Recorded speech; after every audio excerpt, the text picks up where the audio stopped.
देखो हम पढ़ने वाले हैं संक्रियाएं। ठीक है, किस पर संक्रियाएं होंगी अपने पास? समुच्चय पर संक्रियाएं पढ़ने वाले हैं। सबसे पहले लास्ट टाइम हमने ऐसे पढ़े थे कि संख्याओं पर जो संक्रियाएं होती हैं योग गुणा भाग की संक्रियाएं होती है, जो अपने पास क्या देके जाती है, एक नई संख्या बना के लाती है। इसी प्रकार से अपने पास अगर हम समुच्चयों पर संक्रियाएं देखें तो वो भी अपने पास क्या देके जाएंगी, योग भाग जैसी संक्रिया देके जाएंगी, लेकिन उसका जो रिलेशन होता है कुछ अलग तरीके से उसको डिनोट करते हैं। हम कैसे करते हैं वो देखते हैं कि समुच्चयों पर संक्रियाएं।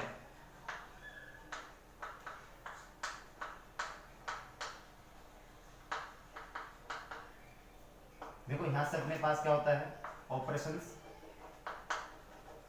On sets. देखो यहाँ पर अपने पास जो संख्याएं चलेंगी वो कैसे चलेंगी, योग अंतर के फॉर्मेट के अकॉर्डिंग जो चलती हैं संख्याओं पर। यहाँ पर चलने वाली जो पार्ट है वो किस पर होगा, संख्याओं समुच्चयों पर होगा। और समुच्चयों पर अपने पास जैसे पार्ट पहला बनेगा कि समुच्चयों का सम्मिलन, या इसको हम संघ बोलते हैं। ठीक है, ये उसी प्रकार से चलता है जैसे अपने पास संख्याओं पर हम योग की संक्रिया पढ़ते हैं, उसी प्रकार से समुच्चयों पर हम सम्मिलन या संघ की संक्रिया पढ़ते हैं। ठीक है, सेकंड पार्ट हम पढ़ेंगे समुच्चयों पर समुच्चयों का सर्वनिष्ठ।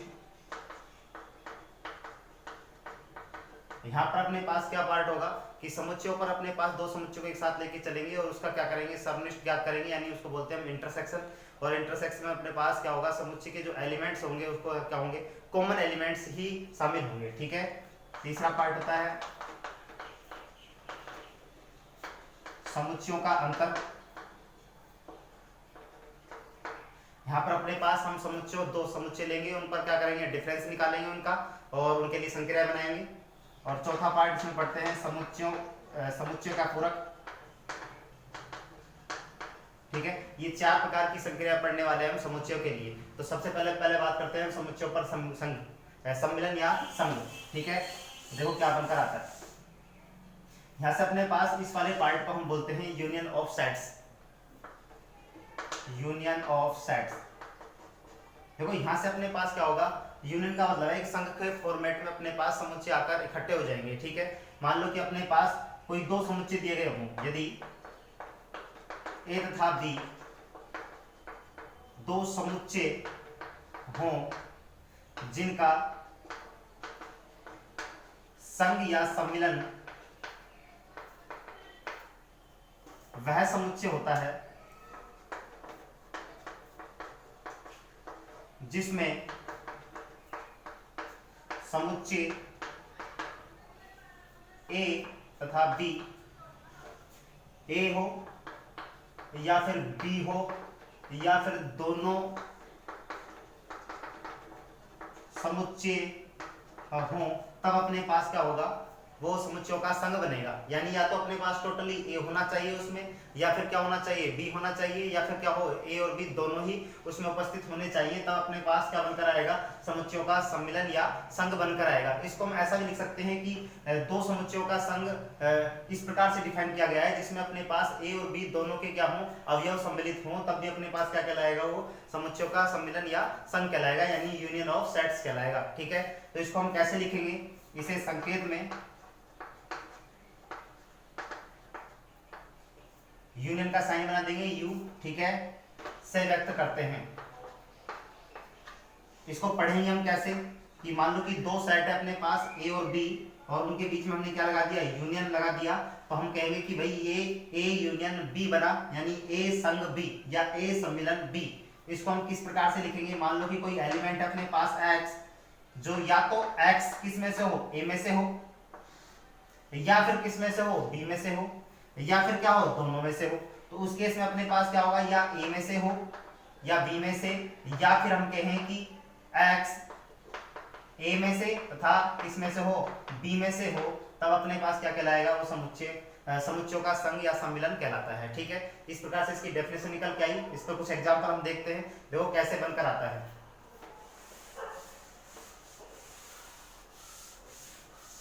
देखो यहाँ पर अपने पास ए यूनियन बी का जो मतलब होता है वो क्या होता है, X is such that X belongs to A, या एक्स बिलोंग्स टू बी, या एक्स बिलोंग्स टू ए तथा एक्स बिलोंग्स टू बी।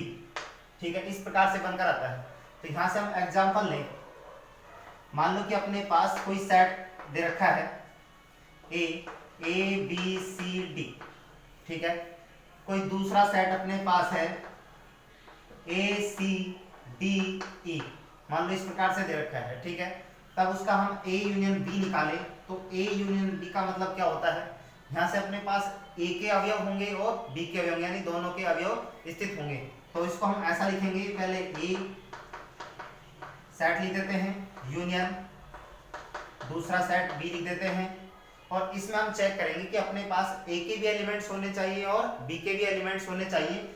लेकिन ध्यान रखिए अपने पास ए और बी में अगर जो सिमिलर एलिमेंट्स होंगे उसको हम क्या करेंगे, क्योंकि पुनरावृत्ति संभव नहीं है, रिपीटेशन नहीं होगा इसमें, इस केस में हम क्या करते हैं, जो ए और बी सेट्स के एलिमेंट्स आते हैं उनको जो सिमिलर एलिमेंट्स को हटा देते हैं, ठीक है। तो अपने पास क्या बनकर आएगा, यहाँ से देखो ए 2 टाइम्स है लेकिन लिखेंगे क्या 1 टाइम, बी भी 2 टाइम्स, बी 1 टाइम है इसलिए बी, सी 2 टाइम दे रखा है इसलिए 1 टाइम लिखेंगे, डी 2 बार दे रखा है तो 1 बार लिखेंगे, और वापस क्या आया ई। इसी प्रकार से अपने पास क्या बनकर आया, ए यूनियन बी बनकर आया, जिसमें अपने पास ए और बी दोनों के एलिमेंट शामिल हैं, ठीक है। जब हम वेन आरेख पढ़ेंगे तो उसमें हम देखेंगे कि अपने पास ए यूनियन बी को किस तरीके से डिनोट करेंगे। उसमें अपने पास ए के एलिमेंट्स होंगे, बी के एलिमेंट्स होंगे, और कुछ अपने पास ऐसे एलिमेंट्स होंगे जो ए और बी दोनों में शामिल होंगे, उनको हम क्या बोलेंगे, समुच्चयों का सर्वनिष्ठ बोलेंगे, यानी इंटरसेक्शन ऑफ सेट्स बोलेंगे, ठीक है, जो हम नेक्स्ट वाला पार्ट पढ़ने वाले हैं। तो यहाँ से हमने देखा एग्जांपल में ए और बी कोई अपने पास 2 सेट है जिनमें अपने पास हम चेक करें तो डेफिनेशन में क्या होता है अपने पास कि या तो अपने पास जो सम्मिलन होता है या संघ होता है समुच्चयों का, वो क्या होता है, या तो टोटली ए से बना हो या फिर बी से बना हो या फिर दोनों से बना हो, तब अपने पास क्या कहलाएगा, वो समुच्चयों का संघ या सम्मिलन कहलाता है। तो हम देखते हैं यहाँ पर अपने पास जो ए है, इस ए यूनियन बी यानी समुच्चयों का जो संघ है उसमें टोटली ए शामिल है, क्योंकि ए बी सी डी देखो टोटल पार्ट आ रहा है इसमें। इसी प्रकार से हम देखें जो बी साइड दे रखा है वो भी इसमें टोटल आ रहा है, ए आ रहा है, सी आ रहा है, डी आ रहा है और ई आ रहा है। इसका मतलब हम कह सकते हैं कि अपने पास समुच्चयों का जो संघ या सम्मिलन होता है उसमें समुच्चय ए के एलिमेंट्स होते हैं या फिर बी के होते हैं या फिर हम कहें दोनों के एलिमेंट्स होते हैं। इस प्रकार से अपने पास समुच्चयों का संघ या सम्मिलन परिभाषित किया गया है। क्लियर। अब इसके बाद हम पढ़ने वाले हैं इसके गुणधर्म। तो इसके गुणधर्म कैसे पढ़े, देखो भाई कुछ इसके गुणधर्म बनेंगे। इसके एग्जांपल और भी देख सकते हैं हम, अगर आप चाहें तो। मान लो कि अपने पास कोई ए सेट दे रखा है, x is such that x एक समप्राकृत संख्या है, ठीक है। और कोई बी सेट आपको दे रखा है, x is such that x एक विषम प्राकृत संख्या है।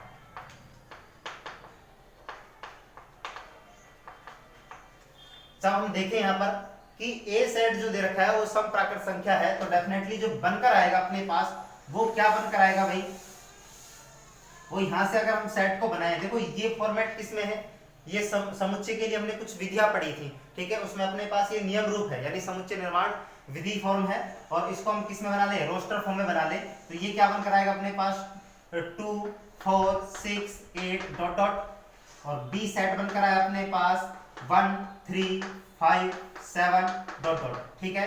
इस प्रकार से हम देखें कि ए सेट जो बना है वो एक क्या है, समप्राकृत संख्या है, और बी सेट जो बना है वो क्या है अपने पास एक विषम प्राकृत संख्या है। अगर हम इसका ए यूनियन बी निकालें यानी इनका संघ समुच्चय निकालें तो क्या बनकर आएगा अपने पास,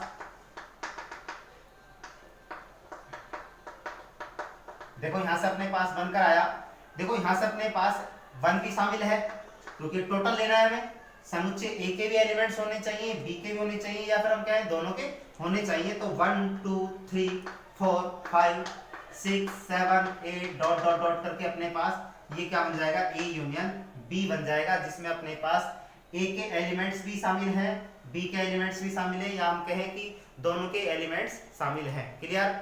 इसी प्रकार से अब इस पर कुछ अपने पास गुणधर्म बने हुए हैं, उन गुणधर्मों को पढ़ने वाले हैं।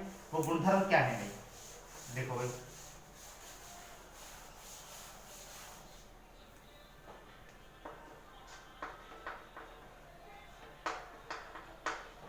ये ए यूनियन बी है आपका। देखो यहां से हम पढ़ने वाले हैं कि मान लो इसका गुणधर्म, ये आपका फर्स्ट कंडीशन है, इसके गुणधर्म में देखें हम ए यूनियन ए देखें तो इसको बोलते हैं हम वर्ग सम नियम। अगर हम बात करें कि ए के एलिमेंट्स और बी के एलिमेंट्स दोनों के शामिल हैं तो डेफिनेटली हम कहें कि भाई टोटल वापस क्या आ जाएगा, ए ही आ जाएगा, क्योंकि मान लो कि ए एलिमेंट्स आपके पास, ए सेट आपके पास दे रखा है ए बी सी, तो definitely A union A B यानी ए यूनियन ए इक्वल हुआ A B C union A B C, यानी रिपीट होकर अपने पास क्या आया ए बी सी, वापिस क्या आ गया ए बी सी। तो हम कह सकते हैं कि ए यूनियन ए की जो वैल्यू है वो क्या बनकर आई ए, इसलिए इसको हम वर्गसम नियम बोलते हैं, यानी दो बार इसमें ऑपरेशंस लगाने पर वापिस क्या आ जाता है ए आ जाता है, इसलिए वर्गसम नियम कहलाता है। ठीक है, इसी प्रकार से हम नेक्स्ट पढ़ रहे हैं इसके लिए, देखो ए यूनियन फाई। अब फाई अपने पास क्या है रिक्त समुच्चय है, ठीक है, एम्प्टी सेट है। तो इस केस में हम देखें कि मान लो कि ए सेट आपको ए बी सी दे रखा है और बी सेट या हम कहें कि फाई दे रखा है, तो ए इंटरसेक्शन यानी यूनियन फाई इक्वल हो गया ए बी सी और यूनियन फाई। अब इस केस में हम देखें तो अपने पास यहाँ ए के भी एलिमेंट्स होने चाहिए, बी के भी एलिमेंट्स होने चाहिए और दोनों के एलिमेंट्स होने चाहिए या कंडीशन में, तो अपने पास यहाँ से क्या बनकर आएगा, देखो यहाँ से अगर अपने पास बात करें एलिमेंट्स होना चाहिए, तो ए क्या आ रहा है अपने पास A union phi equal A B C आएगा कि नहीं, और फाई अपने पास ऑलरेडी सबके पास होता है क्योंकि ये इसका क्या होता है उपसमुच्चय होता है, सबसेट होता है, इसलिए क्या लिखा जाएगा सिर्फ यही लिखा जाएगा ए बी सी। इसलिए हम कह सकते हैं इसका जो आउटपुट है वो क्या होगा ए ही होगा। अब देखो यहाँ पर अपने पास हमने देखा कि इस सेट को हमने किसी अदर सेट से ऑपरेशंस कराया और उस सेट पर कोई इफेक्ट नहीं पड़ रहा है, तो ऐसी कंडीशन में वापस अपने पास वही सेट आ जाए, तो ऐसी कंडीशंस में इसको क्या बोलेंगे तत्समक बोलेंगे। क्या बोलेंगे तत्समक। तो तत्समक सेट क्या हुआ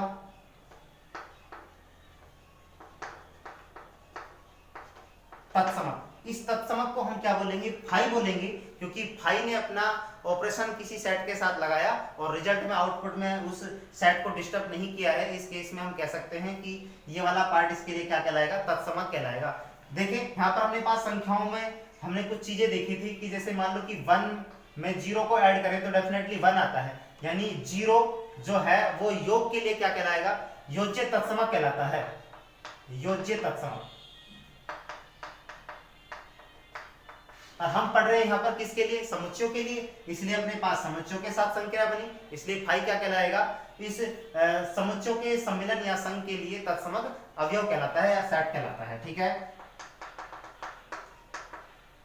ए यूनियन ये हम बना रहे हैं कौन सा सार्वत्रिक समुच्चय या समष्टि समुच्चय, जो अपने पास क्या होता है भाई हम बात करें कि भाई ये ए यूनियन सार्वत्रिक समुच्चय बना रहा है, ठीक है, तो यूनिवर्सल सेट बनाएगा। तो यूनिवर्सल सेट में क्या होता है सभी सेट शामिल होते हैं, यानी यूनिवर्सल सेट होता है जिसमें अपने पास इन जितने भी समुच्चय होते हैं उनके उपसमुच्चय विद्यमान होते हैं। तो इस केस में अपने पास अगर ए का मैं यूनियन करूं तो अपने पास बड़ा सेट कौन सा है यूनिवर्सल है, इसलिए अपने पास आउटपुट क्या आएगा इसका यूनिवर्सल ही आएगा, क्योंकि यहाँ पर अपने पास ए सेट में कुछ एलिमेंट्स होंगे जबकि अपने पास यूनिवर्सल सेट में बहुत सारे एलिमेंट्स हैं, इसलिए अपने पास बड़ा वाला समुच्चय इसका क्या होगा आउटपुट आएगा और आउटपुट क्या होगा अपने पास यूनिवर्सल सेट होगा। ठीक है, इसी प्रकार से आगे देखें हम इसका अगर हम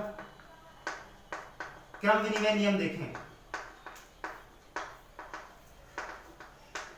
तो यहां से हम देखें A union B equal B union A होता है। देखो यहां से हम देखें कि ए यूनियन बी करें या बी यूनियन ए करें तो अपने पास दोनों इक्वल होते हैं। मान लो कि अपने पास ये सेट दे रखा है, ठीक है, और बी आपको सेट दे रखा है ई आई ए, ठीक है। इस केस में हम देखें तो ए यूनियन बी क्या बनकर आएगा ए बी सी यूनियन ए आई ए ई आई ए, ठीक है। तो यहां से हम देखें कि ए यूनियन बी बनकर आया, ए रिपीट हो रहा है इसलिए 1 टाइम आएगा, बी सी ई और आई, ठीक है, इस प्रकार से बनकर आया। अगर हम इसका रिवर्स करें तो रिवर्स क्या बनेगा भाई बी यूनियन ए इक्वल सबसे पहले बी को लिखो और फिर यूनियन ए बी सी, और इस केस में अपने पास जो वैल्यू आएगी वो क्या आई ई आई ए बी सी, या इसको हम क्या लिख सकते हैं ए बी सी और ई आई भी लिख सकते हैं, क्योंकि क्रम का कोई विशेष महत्व नहीं होता है, इसलिए अपने पास ए यूनियन बी और बी यूनियन ए दोनों कैसे होते हैं इक्वल होते हैं। इसको हम बोलेंगे क्रम विनिमय नियम, यानी क्रम विनिमय नियम का पालन करता है तत्समक समुच्चयों का जो सर्वनिष्ठ होता है सम्मिलन होता है वो अपने पास समुच्चयों का क्या करता है, क्रम विनिमय नियम का पालन करता है। इसी प्रकार से इसके लिए अपने पास जो नेक्स्ट नियम है वो हम पढ़ें। देखो नेक्स्ट देखें तो अपने पास साहचर्य का यानी साहचर्य नियम है। उसमें क्या होगा, A union B C equal होगा A union B union C. तो यहां से हम देखें अपने पास सबसे पहले हम BC का अगर यूनियन निकाले उसके बाद A के साथ उसका यूनियन निकाले, वही उसी के इक्वल होगा जो A यूनियन B का C के साथ होगा। क्लियर, यही क्या कहलाता है अपने पास साहचर्य नियम कहलाता है। कुछ आगे नेक्स्ट कुछ प्रॉपर्टी और है इसकी, जैसे आपने पास आपको दे दिया कि A is equal subset of B। यहां से हम देखें कि अगर अपने पास A सबसेट है किसका, B का, तो हम इसको कहेंगे कि ये सबसेट है और ये क्या है अपने पास सुपरसेट है। ठीक है, तो इस केस में अपने पास बड़ा सेट कौन सा है, B है। लेकिन आपसे कह दिया कि इक्वल है ये, तो डेफिनेटली अपने पास A और B दोनों कैसे हैं, इक्वल सेट्स है। लेकिन हम कंडीशन को कैसे शो करेंगे, हमारे पास B एक सुपर सेट की तरह काम कर रहा है, ठीक है, लेकिन AB क्या है, इसकी इक्वल है, तो हम कह सकते हैं दोनों कैसे हैं, समान समुच्चय हैं, इक्वल सेट्स है। लेकिन कंडीशन के अकॉर्डिंग हम बात करें तब अपने पास ऐसा होता है कि A यूनियन B ये आपको आउटपुट में बड़ा सेट्स देगा। क्लियर, अगर आपको मान लो कि ऐसा लिखा हुआ आ जाए कि B equal subset of A, तब हम इसको ऐसा लिखेंगे A union B equal A, क्योंकि ये सुपर सेट की तरह कार्य कर रहा है इसलिए इसको A लिखेंगे। क्लियर, और ये सबसेट की तरह काम कर रहा है। इसी प्रकार से हम आगे भी देख सकते हैं, कुछ और इसके नोट्स है गुणधर्म कि A is equal subset of X दे रखा है और दूसरा पार्ट आपको दे दे कि B is equal subset of X दे रखा है। मान लो कि अपने पास कोई X सेट है जो A के लिए क्या कहलाए, सुपर सेट है, और B के लिए भी क्या है, सुपर सेट। तो हम कह सकते हैं A टोटली X में शामिल है, B टोटली X में शामिल है, तो A और B का जो दोनों का टोटल होगा यानी उनका संग होगा वो भी किस में शामिल होगा, X में शामिल होगा। यानी हम कह सकते हैं A union B is equal subset of X होगा। क्लियर, यही इसके क्या है, गुणधर्म है। आगे हम नेक्स्ट पढ़ने वाले हैं।